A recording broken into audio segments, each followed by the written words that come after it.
In this video, we will learn how to use Sumx2Py2 function. So let's start. This is my Excel sheet. I have here some number x and y. This function adding the two square of this number.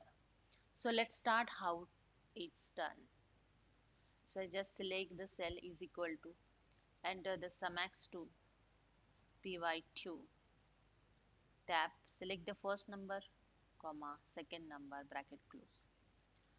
Same here, I'm using this formula x square plus y square is equal to, in bracket, x means 9 number power 2 plus y means 3 number power 2, bracket close, and just enter. Here you can see the same amount is show here. So this function work on this formula.